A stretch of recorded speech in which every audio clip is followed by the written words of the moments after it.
L'initiative présidentielle pour l'autosuffisance alimentaire.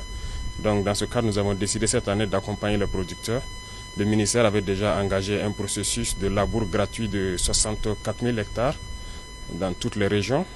En plus de ça, donc, nous avons décidé d'acquérir environ un demi-millier de tracteurs.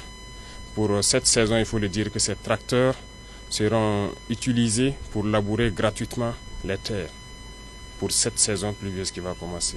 L'objectif, c'est de vraiment accroître et atteindre l'autosuffisance alimentaire. J'ai invité la jeunesse, surtout vous, à vous mettre au travail. Il faut aller rapidement défricher les champs parce qu'il y a des points focaux dans chaque province qui sont nommés par le gouverneur, en plus donc des chargés de mission au niveau des régions. Prenez contact lorsque vous avez des grandes superficies. À défaut, il faut vous mettre en coopérative pour avoir des grandes superficies et ces tracteurs sont là pour labourer gratuitement les champs cette année.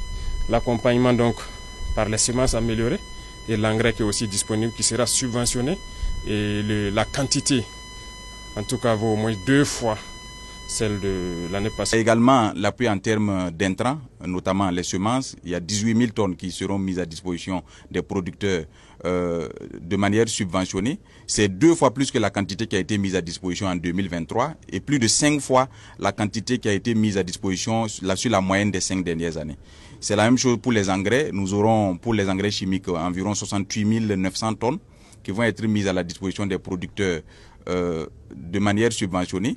Et ça également, c'est plus de la moitié, c'est plus de 2 fois ce qui a été fait en 2023 et plus de 5 fois ce qui a été fait sur les 5 dernières années. C'est vous dire que le gouvernement a consenti d'énormes efforts, d'énormes sacrifices dans un contexte difficile.